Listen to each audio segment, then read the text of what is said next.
Island and the new territory. Hong Kong, یہاں زندگی چلتی نہیں دوڑتی ہے، ہفتے کے 7 دن اور دن کے 24 گھنٹے۔ Hong Kong is located on China's southern coast, about 60 kilometers east of Macau. جس علاقے میں ابھی میں موجود ہوں اسے کولون کہتے ہیں، اور جو علاقہ سمندر کے اس پار آپ کو نظر آ رہا ہے اسے ہانگ کانگ آئلینڈ کہا جاتا ہے۔ دنیا میں سب سے زیادہ اونچی عمارتوں والے شہر کو لوگ عموماً ایک ملک سمجھتے ہیں، حالانکہ یہ صرف ایک شہر ہے۔ Hong Kong was a British colony for over 150 years. It has been part of China under the Qing dynasty, a British colony, and is a special administrative لیکن ایک ایسا شہر جس کا نظام ایک ملک کی طرح چلتا ہے۔ When looking for traces of the city's colonial جب ہانگ کانگ کی گورننس یا ہانگ کانگ کے سسٹم کے بارے میں بات کی جاتی ہے تو کہا جاتا ہے ون کنٹری ٹو سسٹمز، یعنی Hong Kong is part of China, لیکن جو سسٹم یا جو قانون یہاں لاگو ہوتا ہے وہ باقی چائنا کے علاقوں سے مختلف ہے۔ while control of the territory was returned to China 25 Hong Kong 1841 سے لے کر 1997 تک برطانیہ کے قبضے میں رہا۔ آج کا ہانگ کانگ چائنا کے زیر انتظام ایک خصوصی علاقہ ہے جس کا ایک الگ سیاسی اور معاشی نظام ہے۔ بے شک ہانگ کانگ چائنا کا ایک شہر ہے، لیکن اس کا اپنا فائنینشیل سسٹم ہے، اس کی اپنی کرنسی ہے، اس کا اپنا لیگل سسٹم ہے اور اس کی اپنی امیگریشن پالیسیز ہیں۔ ہانگ کانگ 3 بڑے اور 200 سے زائد چھوٹے جزیروں پر مشتمل ہے۔ اس شہر کا رقبہ 1100 مربع کلومیٹر پر پھیلا ہوا ہے۔ جس جگہ ابھی میں موجود ہوں یہاں کسی زمانے میں سمندر ہوا کرتا تھا، اس جگہ کو ریکلیم کیا گیا ہے، یعنی سمندر کو فل کر کے یہ جگہ حاصل کی گئی ہے۔ ہانگ کانگ کی 7% زمین ریکلیمڈ ہے، یعنی سمندر کو فل کر کے حاصل کی گئی ہے۔ صرف 1100 مربع کلومیٹر کے علاقے میں 75 لاکھ کی آبادی کے ساتھ ہانگ کانگ دنیا کا 4تھا سب سے گنجان آباد علاقہ ہے۔ ایسا علاقہ جہاں زمین کی اتنی کمی ہو وہاں ریکلیمیشن کے ذریعے سے زمین حاصل کرنے کے علاوہ کوئی دوسرا آپشن نہیں بچتا۔ جس پر ریفرنس کراچی کا رقبہ ہے 3800 اسکوائر کلومیٹر اور ہانگ کانگ کا 1100، یعنی ہانگ کانگ کراچی سے کوئی 3-4 گنا چھوٹا شہر ہے۔ اپنے چھوٹے رقبے کے باوجود یہ شہر پوری دنیا میں معاشی ترقی کی وجہ سے اپنی جان اور پہچان رکھتا ہے۔ ابھی مجھے یہاں سے کولون سے ہانگ کانگ آئلینڈ کی طرف جانا ہے اور میرے پاس ڈیفرنٹ آپشنز ہیں۔ میں بس کے ذریعے جا سکتا ہوں، ٹرین کے ذریعے جا سکتا ہوں یا فیری کے ذریعے جا سکتا ہوں، لیکن انٹرسٹنگ بات یہ ہے کہ کولون اور ہانگ کانگ کے درمیان کوئی برج نہیں ہے۔ تو پھر آپ سوچیں گے کہ بسز یا ٹرینز ہانگ کانگ آئلینڈ کس طرح جاتی ہیں۔ ہانگ کانگ تعمیرات اور انجینئرنگ کا حسین امتزاج ہے۔ اس چھوٹے سے شہر میں 9000 سے زائد اونچی عمارتیں ہیں۔ دنیا میں کسی بھی شہر میں بلند و بالا عمارتوں کی تعداد ہانگ کانگ سے زیادہ نہیں ہے۔ The city has more skyscrapers than any other city in the world. یہاں کی سب سے بلند عمارت انٹرنیشنل کامرس سینٹر کی بلڈنگ ہے۔ یہ عمارت 1587 فٹ کی قد و قامت کے ساتھ دنیا کی بلند ترین عمارتوں کی فہرست میں اپنا نام رکھتی ہے۔ یہ رہی ہانگ کانگ کی سب سے اونچی بلڈنگ، اور یہ رہی ہانگ کانگ کی دوسرے number per It is sub one سے of the اونچی most building. developed cities in the world and is home to some of the most impressive skyscrapers, not صرف just بلند و بالا Asia. عمارتیں ہی نہیں بلکہ یہاں کا ٹرانسپورٹ سسٹم بھی دنیا میں سب سے بہترین ہے۔ On any given weekday, 5.9 million people take Hong Kong's public transportation. Today, Hong Kong has a population of 7.4 million and an area of 1,100 square kilometers, which makes it one of the most densely populated places in the world. Hong Kong ان ممالک میں شامل ہے جن میں بے شمار under ground trains اور زیر سمندر ٹنلز موجود ہیں۔ ابھی یہ ٹرین لے کر میں ہانگ کانگ آئلینڈ کی طرف جا رہا ہوں اور یہ ٹرین سمندر کے نیچے بنے ہوئے ٹنل کے ذریعے جائے گی۔ MTR ہانگ کانگ میں زیر زمین ایک بہترین اور سب سے زیادہ قابل اعتماد سفر کرنے کا ایک طریقہ ہے۔ The train to Chunwan is arriving. Please let passengers یہ دنیا کے بہترین میٹرو سسٹم میں سے ایک ہے. It's the most popular way to travel in Hong Kong. Every day, the 230-kilometre metro network does more than 5.5 million passenger trips. Us metro system کا 90% سے زائد نیٹ ورک زیر زمین ان بلند و بالا عمارتوں کی تہ میں بچھا ہوا ہے.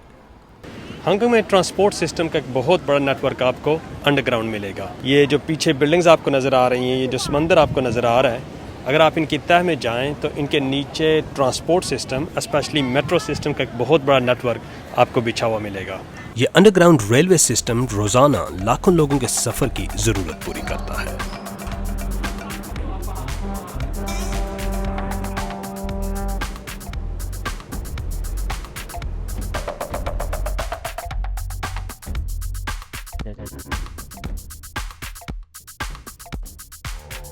لیکن رش آورز کے دوران MTR کی کہانی تھوڑی سی بدل جاتی ہے.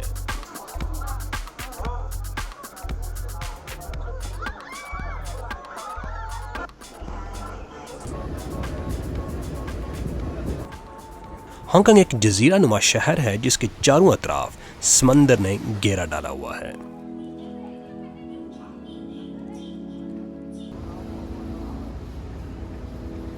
کولون پننسولا اور ہانگ کانگ آئلینڈ یہاں کے دو بڑے گنجان آبادی والے علاقے ہیں. ان علاقوں کو آپس میں کنیکٹ کرنے کے لیے کوئی 10 کے قریب زیر سمندر ٹنلز تعمیر کیے گئے ہیں. ابھی جس ٹنل سے میں گزر رہا ہوں یہ سمندر کے نیچے ٹریفک کے لیے بنایا گیا ہے اور ہانگ کانگ آئلینڈ اور کولون کو یہ کنیکٹ کرتا ہے.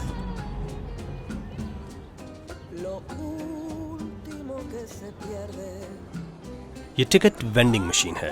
آپ یہاں سے ٹرین کا ٹکٹ بائی کر سکتے ہیں.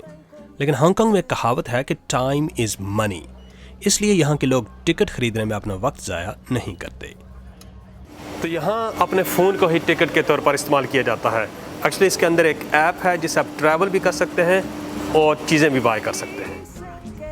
یہ رہا ہانگ کانگ کا فائنینشیل سینٹر. ہانگ کانگ اس مرکزی شہر میں آپ کو دنیا کے ہر بڑے بینک کی برانچ ملے گی. ابھی میں یہاں کے فائنینشیل ڈسٹرکٹ میں موجود ہوں اور میرے سامنے مختلف بینکوں کے ہیڈ کوارٹرز ہیں. یہ رہا HSBC کا headquarter, Standard Chartered Bank of China, JP Morgan. Hong Kong Asia کا سب سے بڑا اور دنیا کا تیسرا بڑا مالی سرگرمیوں کا مرکز ہے. اس شہر کی اکانومی کا سب سے بڑا پلر فائنینشیل سیکٹر ہے.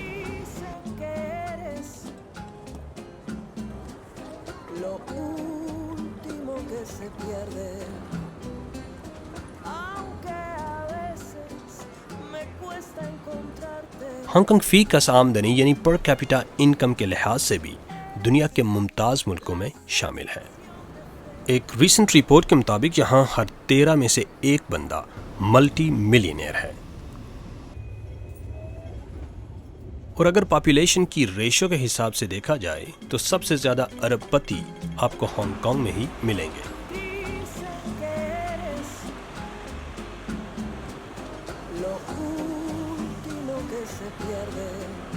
کسی بھی ملک یا شہر کو چلانے کے لیے اس کی اکانومی کا ایک بڑا زبردست کردار ہوتا ہے. ہانگ کانگ کی معیشت کا پہیہ 4 چیزوں سے گھومتا ہے جن میں ٹورزم یعنی سیر و سیاحت کا بھی ایک بڑا کردار ہے.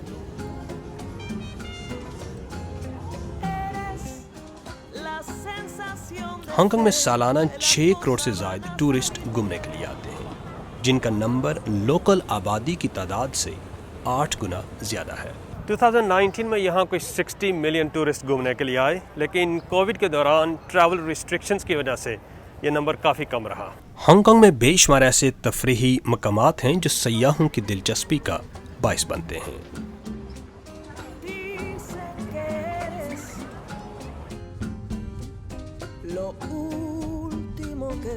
ہانگ کانگ آئلینڈ کو ایکسپلور کرنے کا ایک بہترین طریقہ یہاں کی ڈبل ڈیکر ٹرام کی سواری ہے. یہ ٹرام شہر کی مصروف ترین گلیوں سے گزرتی ہے.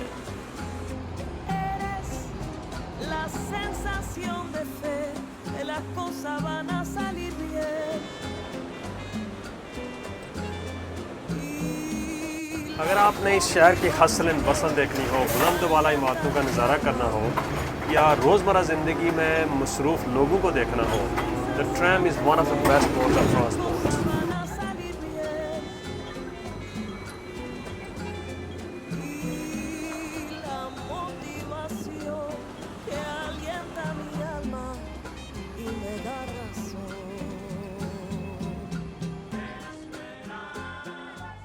آسمان کو چھوتی عمارتوں کا نظارہ کرنے کے لیے ایک بہترین جگہ وکٹوریا پیک ہے۔ وکٹوریا پیک ہانگ کانگ کا سب سے بلند مقام ہے۔ اس جگہ سے ہانگ کانگ آئی لینڈ اور کولون پیننسولا کا نظارہ قابل دید ہے۔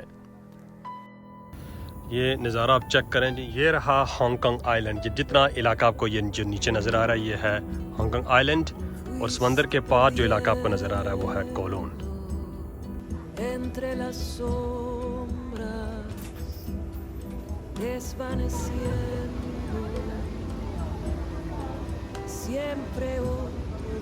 ہانگ کانگ کی اونچی عمارتوں سے لطف اندوز ہونے کا ایک اور طریقہ سٹار فیری کی سواری ہے۔ کولون سے ہانگ کانگ کے لیے اس بڑی کشتی پر سوار ہو جائیں اور اپنے ارد گرد اونچی عمارتوں کو دیکھتے لطف اٹھائیں۔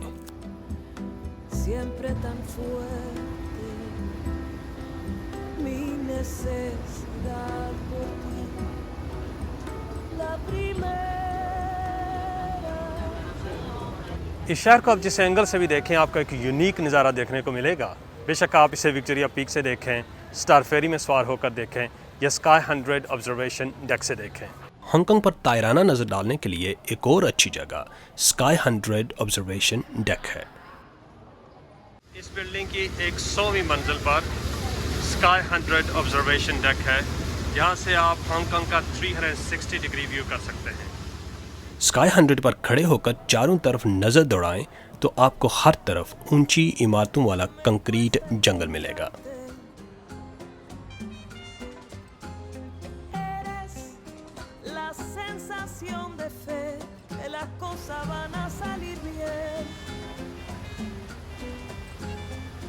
صرف دن کو ہی نہیں، رات کو بھی اس شہر کا حسن اپنی چکا چوند روشنی کی وجہ سے پورے جوبن پر ہوتا ہے۔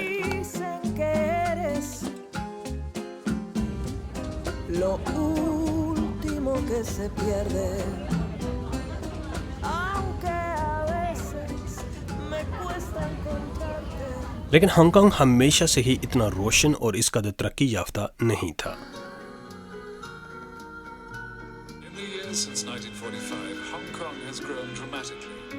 So much is owed to that rare combination of fine administration and extraordinary human endeavor. Hong Kong میں 5 سپٹمبر 1969 کو داخل ہوا۔ جب ہانگ کانگ ہم آئے تو ایسا ہانگ کانگ جو اب آپ کو نظر آ رہا ہے ایسا نہیں تھا، بلکہ بہت ہی یوں آپ کہیں کہ یوں پتہ چلتا تھا جیسے بہت ہی پرانی صدیوں کا ہانگ کانگ ہے۔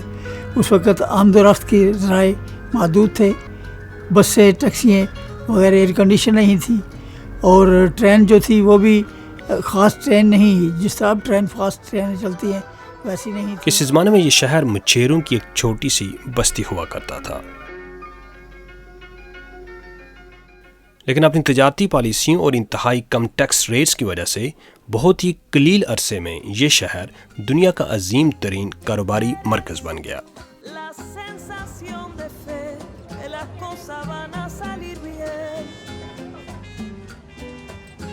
ہانگ کانگ کی ترقی کا ایک اور بڑا راز اس کا سمندر کے کنارے واقع ہونا ہے۔ عالمی تجارتی مرکز کے علاوہ اس شہر کا شمار دنیا کی مصروف ترین بندرگاہوں میں ہوتا ہے۔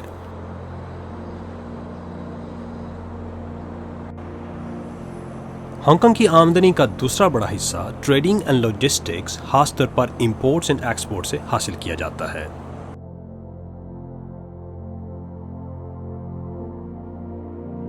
دی پورٹ آف ہانگ کانگ یا ہانگ کانگ کی بندرگاہ اس شہر کی امپورٹس اینڈ ایکسپورٹس میں ایک کلیدی کردار ادا کرتی ہے۔ یہ کنٹینر ٹرمینل 1987 سے 2004 کے درمیان مختلف اوقات میں دنیا کا مصروف ترین کنٹینر پورٹ ہونے کا اعزاز بھی اپنے نام رکھتا ہے۔ گورنمنٹ کے اعداد و شمار کے مطابق سال 2021 میں اس کنٹینر پورٹ پر کوئی 18 ملین کنٹینر یونٹس کی آمد و رفت کو ہینڈل کیا گیا۔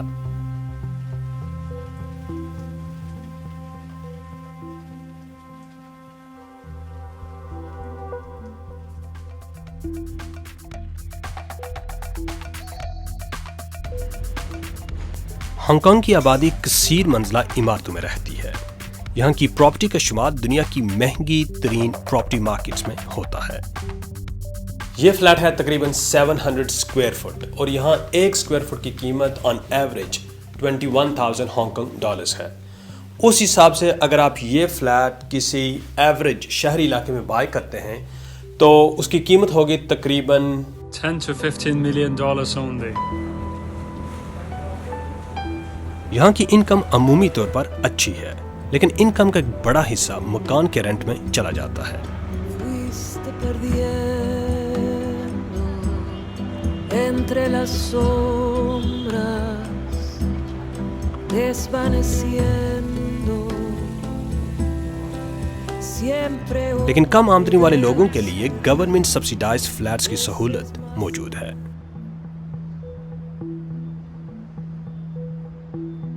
ہانگ کانگ ایک کثیر ثقافتی یعنی ملٹی کلچرل سوسائٹی ہے، جہاں آپ کو ہر رنگ و نسل اور زبان کے لوگ ملیں گے۔ rápido para mí, siempre tan fuerte, mi necesidad por ti. یہاں ایک بڑی تعداد میں پاکستانی بھی آباد ہیں جو شروع میں تاجروں کے ساتھ یا برطانوی فوج میں شامل ہو کر آئے۔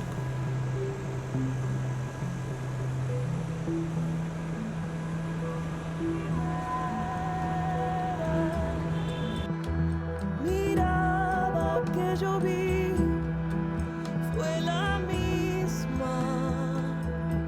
ہانگ کانگ میں مذہب کی مکمل آزادی ہے۔ اس شہر میں عیسائی، مسلمان، بدھ مت، ہندو اور سکھ بھائی چارے اور امن کے ساتھ مل جل کر رہتے ہیں۔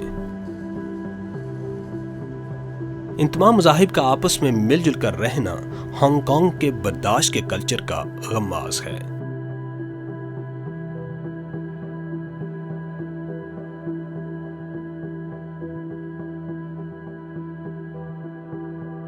ہانگ کانگ میں 1 درجن کے قریب مساجد اور کوئی 30 کے قریب مدارس بھی ہیں۔ Welcome to Kowloon Mosque and Islamic Center. The Prophet sallallahu alaihi wasallam has laid special emphasis on udhiyah. Ya Allah, this is from یہ مساجد اور مدارس کوئی 3 لاکھ سے زائد مسلمانوں کی مذہبی ضروریات کو پورا کرتے ہیں۔ always remember his ummah for his so compassionate. يشاء يقدر إنه كان بعباده خبيرا بصيرا. ہانگ کانگ دنیا کے صاف ستھرے ترین شہروں میں سے ایک ہے۔ یہاں لوگ سڑک پر تھوکتے نہیں اور پبلک پلیسز میں سگریٹ پیتا بھی کوئی نظر نہیں آتا۔ اس کی وجہ یہاں ہونے والے بھاری جرمانے ہیں۔ خبردار کرنے کے لیے جگہ جگہ بور آویزاں ہیں جو شہر کو صاف ستھرا رکھنے میں اہم کردار ادا کرتے ہیں۔ آپ نے اگر تعمیرات اور انجینئرنگ کا شاہکار ایک ملک جیسا شہر دیکھنا ہو تو ہانگ کانگ کی وزٹ ضرور کریں۔ Tu mano en mi mano, todo me lo sabía.